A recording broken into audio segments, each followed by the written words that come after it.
Assalamualaikum warahmatullahi wabarakatuh. Nahmaduhu wa nusalli wa nusallimu ala rasulihil karim hamidan wa musalliyan wa musalliman amma ba'du. Jamaah salat subuh yang berbahagia, hadani Allah wa iyyakum wa nafa'ana bihi wa bi ulumihi wa amaddana bi asrarihi wa a'adda alaina min barakatihi bidarin. Jemaah yang berbahagia, kita ders lagi.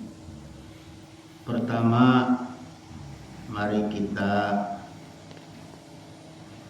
perdengarkan atau kita menyimak sabda Rasulullah Sallallahu Alaihi Wasallam. Fa inna haqqallahi 'alal ibadi ayyaquduhu wa la yusyriku bihi syai'a wa haqqal ibadi 'alallahi alla yu'adziba man la yusyriku bihi syai'a. Kewajiban seorang hamba kepada Allah, kewajiban kita kepada Allah adalah menyembahnya dan sekali-kali tidak menserikatkannya dengan sesuatu apapun. Dan kewajiban Allah kepada hambanya adalah tidak akan mengazabnya atau menyiksanya karena tidak menserikatkan dia dengan sesuatu apapun. Kita perlu tahu bahwa Allah itu adalah pemilik mutlak dan uluhiyah dan ubudiyah, yaitu hak untuk disembah dan diagungkan oleh setiap hambanya, baik di langit maupun di bumi, karena tidak ada ilah yang berhak disembah selain Dia. Allah menerangkan bahwa seluruh apa yang ada di semesta ini adalah hambanya yang tunduk patuh bersujud kepadanya. Ada di dalam surat An-Nahl ayat 49, Allah berfirman, walillahi yasjudu man fis samawati wa ma fil ardi min dabbati wal malaikatu wa hum la yastakbirun. Kepada Allah sajalah bersujud segala apa yang ada berada di langit dan semua makhluk yang melata di atas muka bumi, dan juga para malaikat yang sedang mereka atau malaikat tidak menyombongkan diri. Kemudian Allah memerintahkan kepada setiap hambanya lewat lisan seorang Rasul untuk beribadah kepada Allah saja, karena tidak ada ilah yang hak kecuali Dia. Firman-Nya, sabda Rasulullahnya, ubudullaha ma lakum min ilahin ghairuh. Sembahlah Allah, sekali-kali tidak ada Tuhan bagimu selain Dia.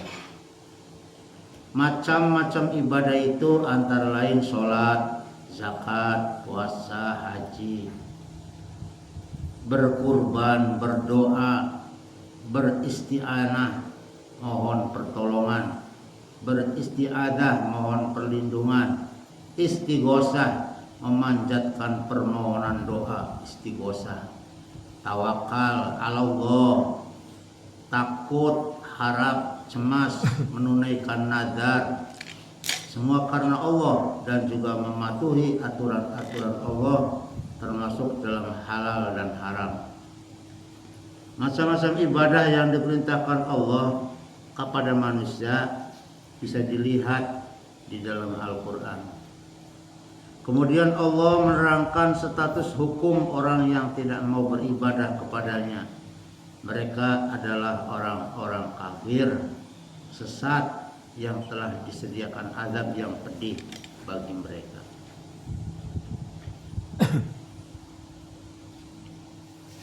tuan-tuan yang berbahagia, sesungguhnya kami jadikan untuk isi neraka jahanam kebanyakan dari jin dan manusia. Surat Al-A'raf ayat 179.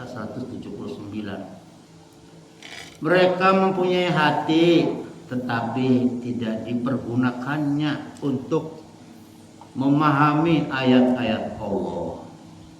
Dan mereka mempunyai mata tetapi tidak dipergunakan untuk melihat tanda-tanda kekuasaan Allah.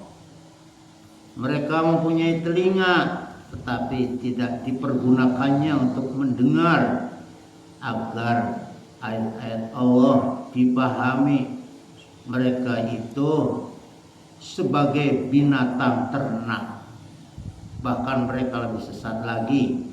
Mereka itulah orang-orang lalai. Itu barangkali mukadimah kita diawali dari pemahaman sepotong hadis Rasulullah dan sabda firman Allah Subhanahu wa taala. Kemudian ini kita ambil dari berbagai sumber yang sudah berlaku beredar di kalangan umat Islam. Kita yakin tidak dilakukan lagi bahwa ini kita mengada-ada. Kita sekarang tadi sumbernya dari transformasi akidah dalam kehidupan, judul bukunya. Sekarang dari Iqadul Himam, yaitu Syarah Hikam. Sudah saya kemas, tidak dibaca langsung. Kalau dibaca langsung nanti lama, apalagi supaya kita menggunakan Arab gundul, bacanya, memahaminya perlu diulang-ulang. Ini udah jadi, udah ditelaah. Dari Iqadul Himam selanjutnya,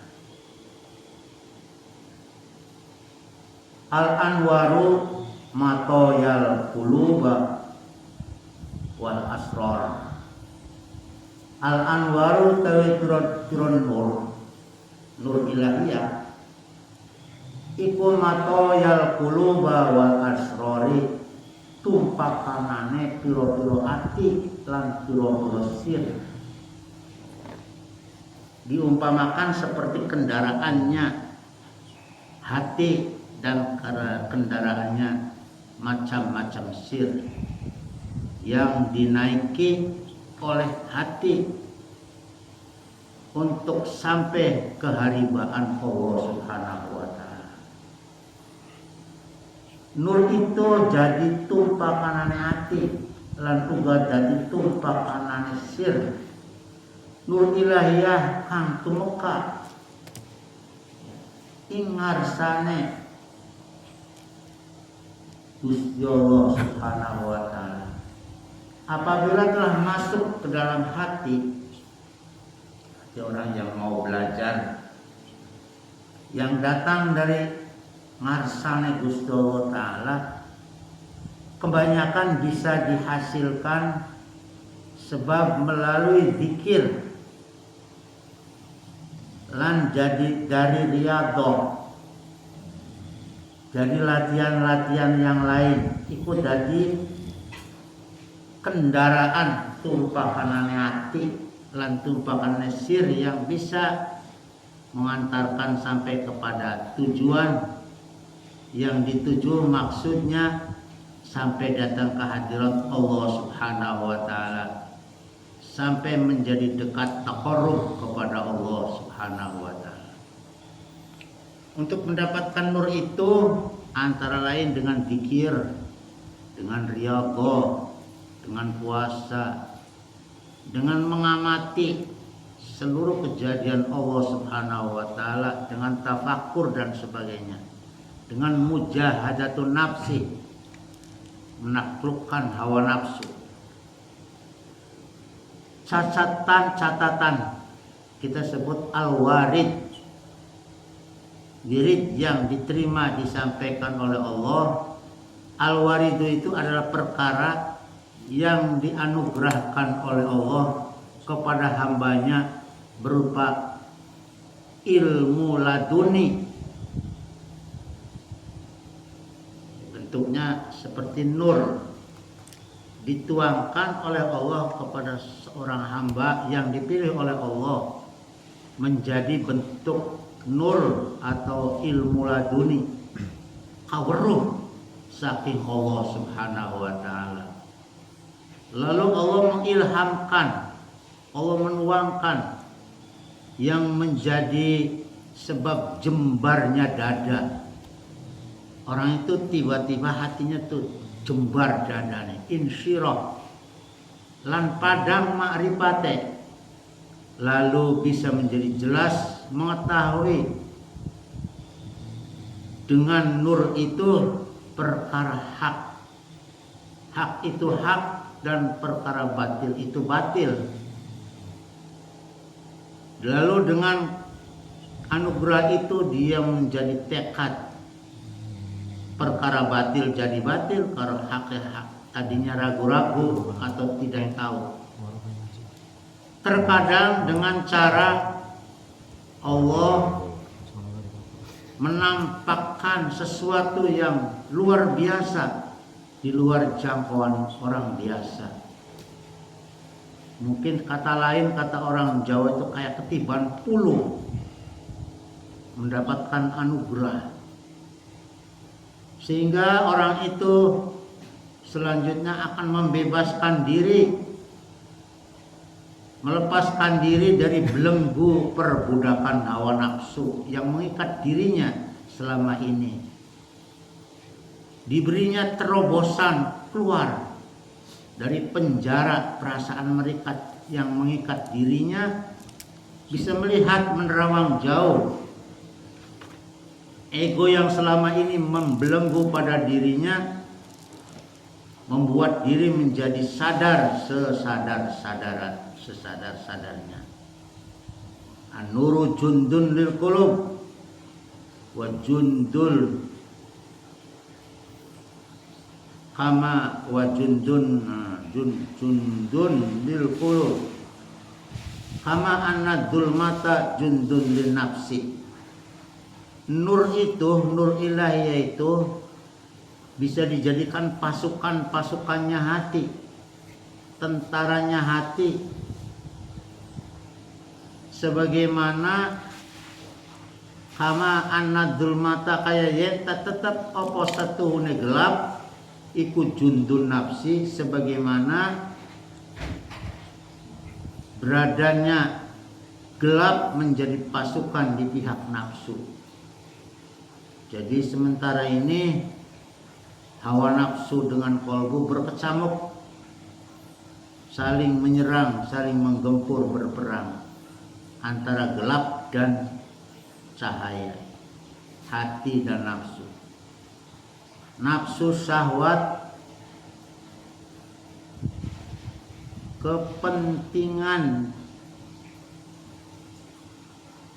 berbau harta, syahwat kepentingan yang berbau harta benda semata-mata. Kendaraannya adalah gelap, sedangkan hati kendaraannya adalah nur. Jadi antara nafsu syahwat yang didominasi oleh kepentingan yang berbau harta benda semata-mata, antara nur dengan dulmah itu senantiasa berkecamuk, saling mengalahkan, saling menggempur, peperangan setiap saat. Manakala Allah Ta'ala menghendaki kemenangan bagi seseorang hambanya, maka Allah Subhanahu wa Ta'ala mengenalkannya serta bisa mematahkan serangan lawannya. Jadi akhirnya antara gelap dan sinar itu berperang. Allah membantu dengan nurnya itu sehingga berperang, gelap itu menjadi kalah. Akhirnya yang tadinya syirik, yang tadinya mang-mang, ragu-ragu, dipatahkan oleh kesadaran yang sesadar-sadarnya karena diberinya oleh Allah nur yang kuat, keyakinan yang condong untuk beramal soleh. Akhirnya akan usul kepada Allah Subhanahu wa Ta'ala. Tadi kan disebut kewajiban hak seorang hamba kepada Tuhannya bisa ditunaikan.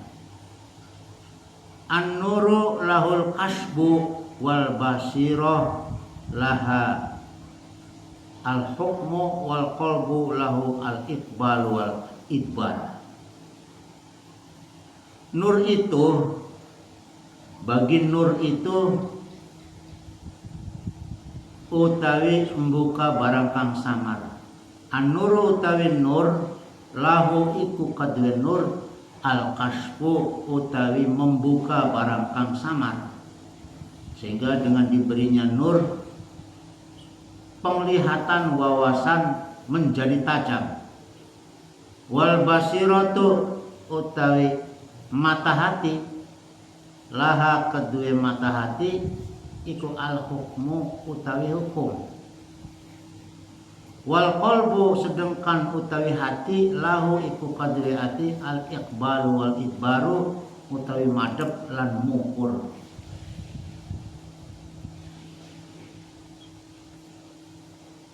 Semua nur akan memberi peran penting kepada qalbu, kepada basirah, dan kepada qalbu basirah. Perannya nanti qalbu itu bisa menyingkap sesuatu yang samar selama ini belum kita melihatnya. Sedangkan basirah itu perannya memegang hukum seperti hakim perannya. Sedangkan qalbu perannya memberikan keputusan apakah lanjut atau tidak, maju atau mundur. Lamun ngelakoni sembahyang kah, ngelakoni ibadah kah, kerentake kuat sholat, makanya jari hati ini beli madep atau mungkur. Maka janganlah kita melangkah atau menyerang sembrono membabi buta. Harus ada dalam kondisi perhitungan yang solid, penuh perhitungan, pertimbangan, dan kekuatan. Biasanya manusia saat menghadapi tugas kewajibannya kepada Tuhan sajalah gampang. Pertama dihadapkan dengan kasal. Pertama dihadapkan dengan kasal. Kasal itu malas untuk mengerjakan ibadah kepada Allah. Malas. Padahal sebetulnya sanggup engkau melaksanakan perintah atau ketaatan kepada Allah Subhanahu wa taala untuk beribadah tersebut. Tapi tantangannya, musuhnya adalah kasal, malas. Yang kedua, berbentuk futur. Futur itu bimbang. Bimbang itu lemah pendirian. Tidak adanya tekad yang kuat karena terpengaruh oleh kehidupan duniawi. Tantangan berikutnya adalah malal. Malal itu bosan. Timbulnya hal-hal tersebut itu disebabkan oleh komandannya ialah kurangnya rasa keimanan, kurang mantapnya keyakinan, kuatnya dorongan hawa nafsunya diri sendiri, macam-macam rong-rongan. Sebetulnya kita harus mempunyai tekad yang kuat untuk mendirikan sholat contohnya. Bukan hanya asal melaksanakan sholat. Sebab orang sholat itu belum mesti mendirikan sholat. Kata-kata itu di dalam Al-Quran, wa aqimus sholata, dan dirikanlah olehmu sekalian sholat. Sebab liyakuna hammuka iqamatus sholat la wujuda sholata fama kullu musallin muqimun.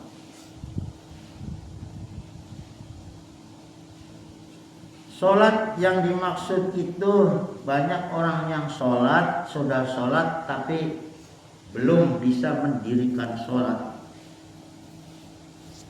Kalau orang mendirikan sholat itu setidak-tidaknya menyempurnakan adab-adabnya. Sebelum sholat kita menghilangkan hadas kecil maupun hadas besar, melepaskan diri dari hadas, dari najis, dari kotoran syirik, dan dari hal-hal yang menghalang-halanginya. Kemudian mendirikan sholat itu secara lahir ada syarat-syaratnya. Sholat, rukunnya sholat, sunnahnya sholat, wajibnya sholat. Cara batin, adab-adabnya sholat harus khusyuk, menghadapkan hati, berhadapan dengan Allah Subhanahu wa ta'ala. Hati harus bersih, kosong. Kullu ma siwallah, segala sesuatu selain Allah dilenyapkan, hanya menghadap kepada Allah Subhanahu wa ta'ala. Anta'budallaha ka'annaka tarahu fa illam takun tarahu fa innahu yaraka. Jadi orang sholat itu harus mawas diri, merasa diawasi. Makanya orang sholat itu harus tahu diri, tegap tapi sopan. Dan itu berat. Wa innaha lakabiratun illa 'alal khashiin. Sulit untuk melaksanakan sholat itu, rasa berat kecuali bagi orang yang sudah sampai kepada maqam khusyuk. As-sholatu utawi kang aran sholat iku mutahharatun, membersihkan lil qulubi maring pira-pira ati, min adnasid dunubi saking pira-pira kotoranane dosa, wal istiftahu libabil ghuyub, dan sholat itu menjadi kunci yang membuka pintu-pintu perkara kang samar yang goib-goib. As-sholatu, sholat itu mahalul munajat, panggonane bisik-bisik, curhat, wa mahdinil musofati, dan sholat itu menjadi sumberan beningnya hati, sumberan kang bening, sumberanane hati kang bening, sumberan kang beningnya hati, sumberan kang beningnya hati. Maka sebagian dari adab-adab sholat perlu diperhatikan. Wa min adabi sholati, lan iku setengah saking pura-pura adabi sholat, antara lain ma'rifatu ma quri'a fi sholati, memahami apa yang dibaca nalikane kita sedang sholat.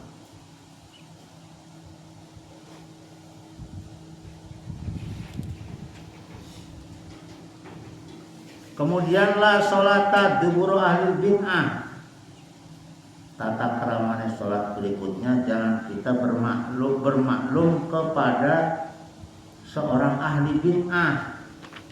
Jangan berjamaah dengan orang yang sudah viral bahwa orang itu ahli bid'ah.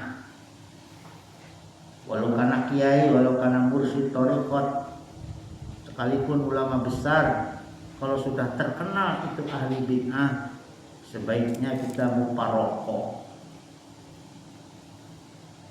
Jamaah yang berbahagia, selanjutnya kita memikirkan dulu apa itu iman, apa itu Islam. Sekarang adalah ihsan. Ihsan atau bahasa lainnya adalah tasawuf. Ajaran atau sasaran tasawuf adalah membahas soal-soal yang bertalian dengan akhlak, dengan budi pekerti, yang berhubungan dengan hati, yaitu cara-cara bagaimana kita ikhlas, cara-cara bagaimana kita khusyuk, cara-cara bagaimana kita tawadhu, cara-cara bagaimana kita muraqabah, cara-cara kita bagaimana bisa mujahadah, jadi orang sabar, jadi orang ridho, jadi orang tawakal. Bagaimana kita mengenal dan memakai atau berlaku dengan sifat-sifat terpuji lainnya. Tawadhu itu harus mutawasilan ma'al qalbi, nyambung dengan hati. Adanya kasih sayang, sifat pemurah, sifat tolak, sifat agniya, sifat tawadhu apa sifat dermawan.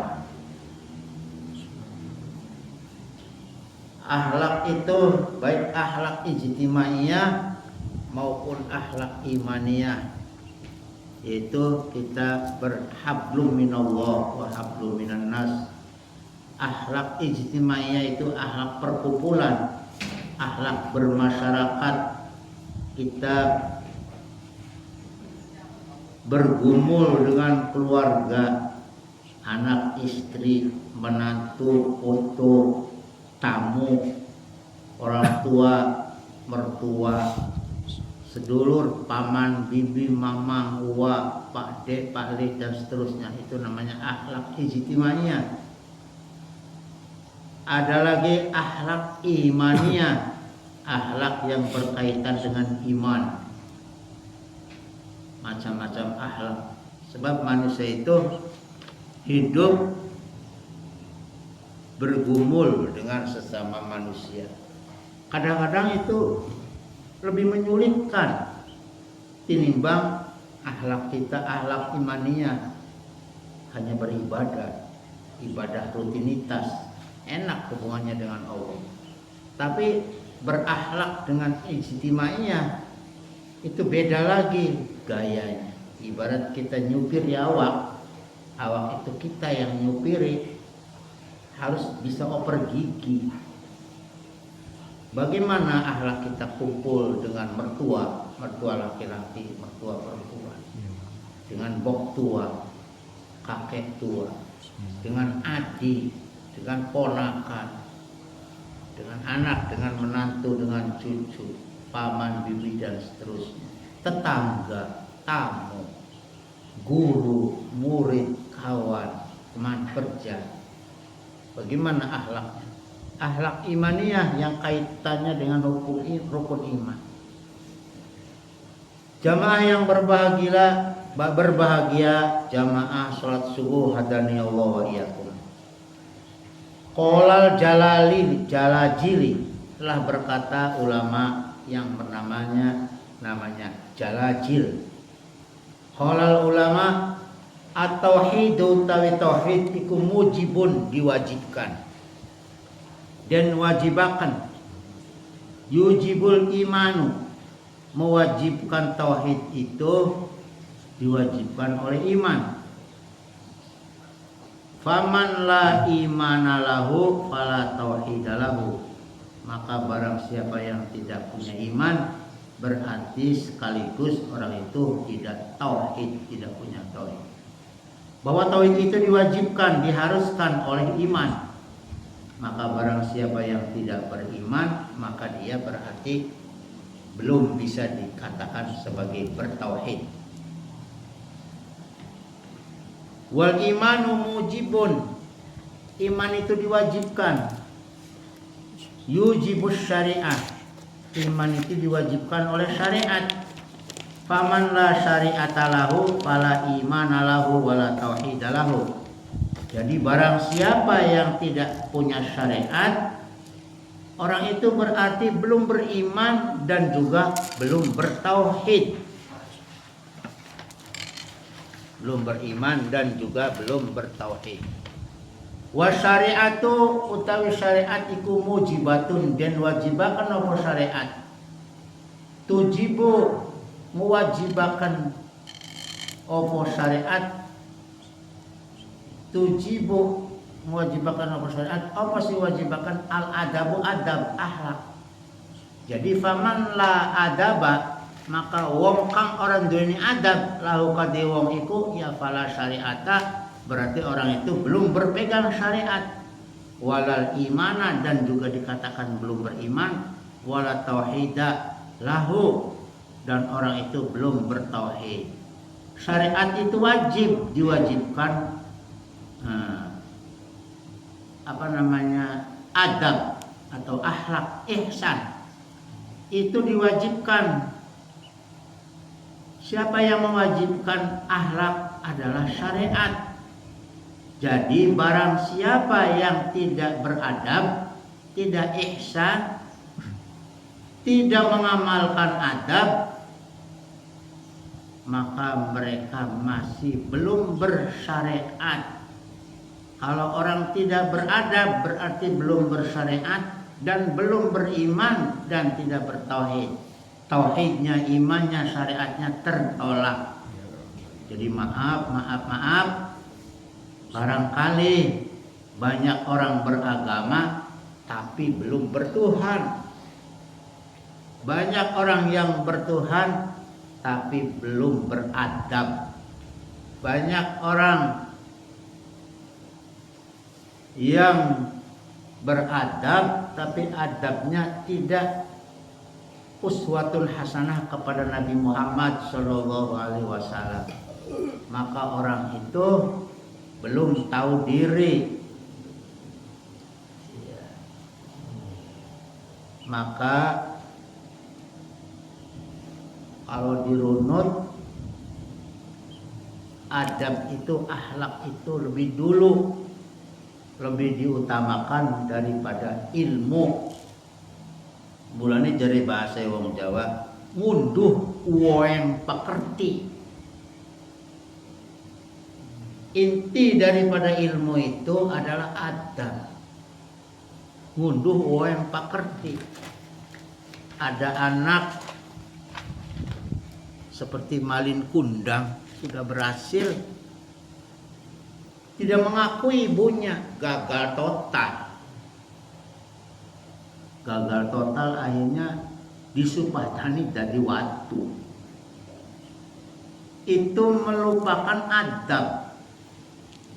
Dididik oleh orang tua dari kecil, TK, SD, SMP, SMA, perguruan tinggi. Setelah berhasil menggapai jabatan penting, hidupnya mewah, adabnya hilang kepada ibu, fatal akhirnya, fatal, dan akhirnya oleh ibunya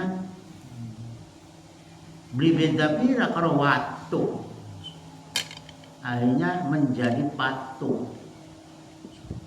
Maka daripada itu penting itu di dalam kunci memahami ilmu tasawuf begitu, atau di dalam pengertian lain sebagai ihsan. Ihsan itu. Jadi kalau syariat itu diwajibkan beradab. Kalau orang tidak beradab berarti tidak bersyariat.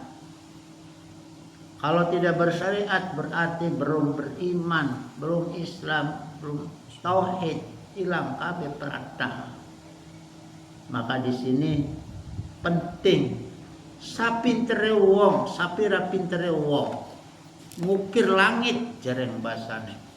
Sekolah dhuwur tapi akhlake nguntap karo wong tua.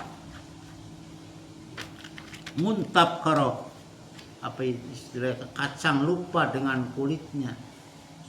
Sombong temen dia bareng kiyen akhirnya kok teman sejawat batu sekolah batu dolan kok ngucapakan sombong temen jisila kok bareng kiyen teka dikawal dengan kendaraan, dengan pasukan pengaman. Sombongnya na'udzubillah min dzalik sebetulnya lebih rendah. Tetapi kalau orang itu datang ketemu dengan ibunya ngedeprek, bertekuk lutut, cium tangan, merendah. Betapa mulianya anak itu, kini benar jadi soleh. Anak yang tahu diri, berbakti kepada orang tuanya.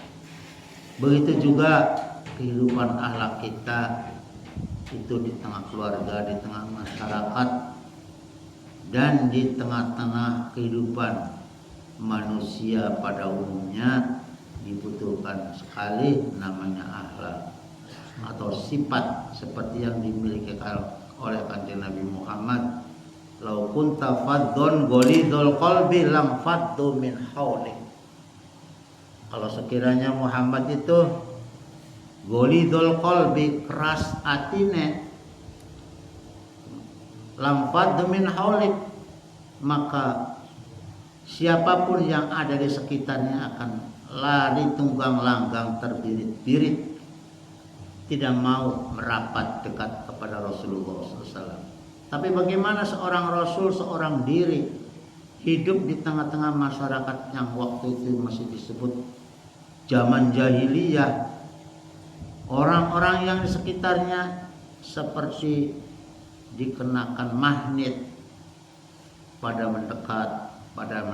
Padahal latar belakangnya para sahabat itu orang-orang bejat, orang-orang nakal.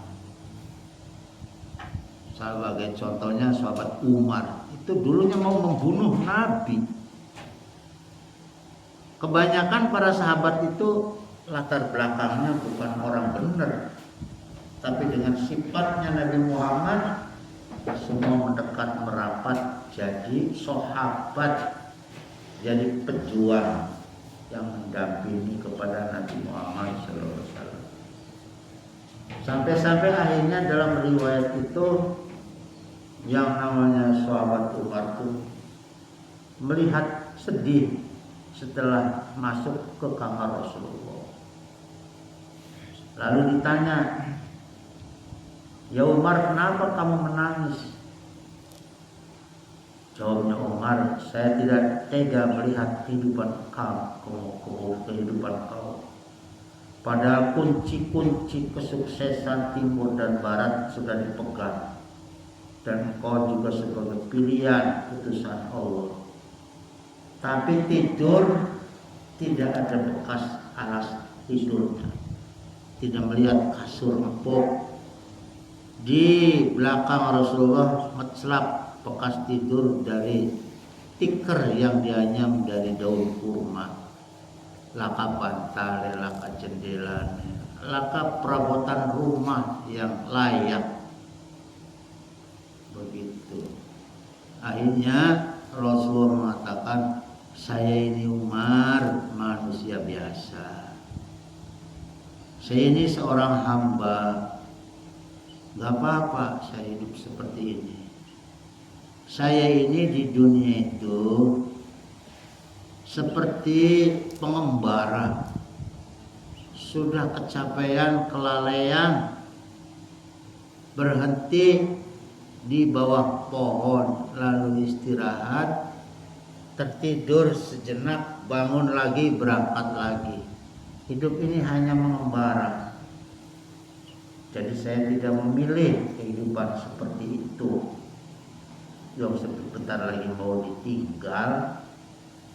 Hidup itu bagaikan pengembara yang mampir sekedar waktu yang sebentar untuk minum. Saya lebih memilih sehari senang, sehari tidak, bersyukur dan bersabar." Pernah ditawari, kalau kamu mau hidup seperti Raja Sulaiman, ya sugih, ya jadi pemimpin raja, ya jadi utusan. Tapi Nabi Muhammad tidak.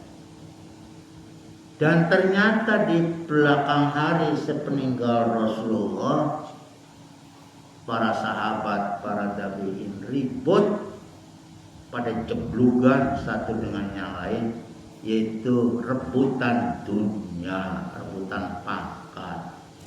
Akhirnya di zaman Bani Umayyah kehidupannya melebihi daripada kehidupan seorang kaisar.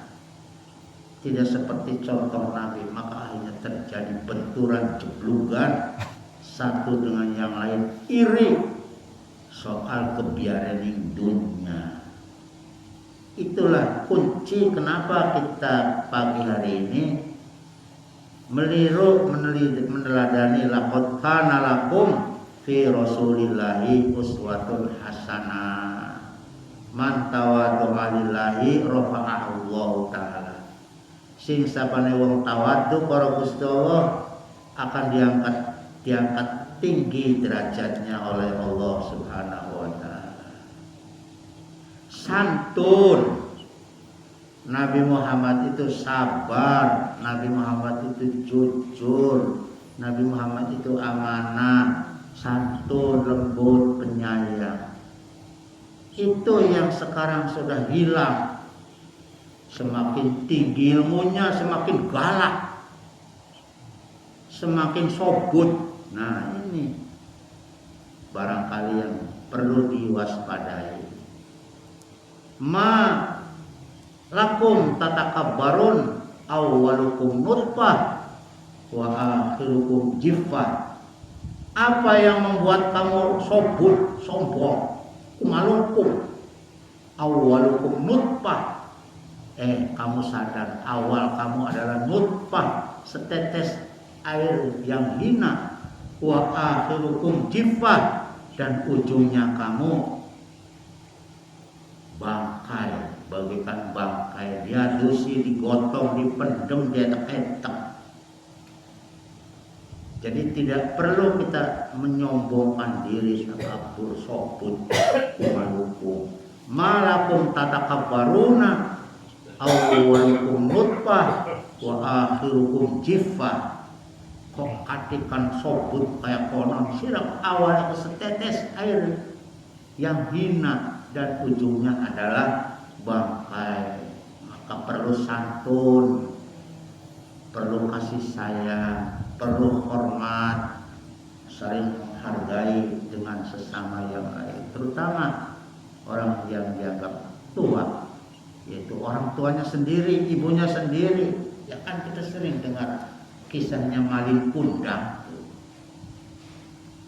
setetes doanya ibu, masya Allah, milalati. Akhirnya Malin Kundang disumpatani kenang ibunya, bocahku baru dadi orang beda karo waktu. Akhirnya menjadi patuh, menangis sesal, kemudian tidak ada gunanya. Barangkali itulah pengajian subuh ini kita diambil dari sumber transformasi akidah dalam kehidupan, kemudian dari Iqodul Himam Syarah Hikam, dan dari memahami tentang kunci tasawuf. Tujuannya untuk kemaslahatan kita semua, manfaat maslahat dari dunia sampai akhirat. Kurang dan lebihnya mohon maaf. Wabillahi taufiq wal hidayah. Wassalamualaikum warahmatullahi wabarakatuh.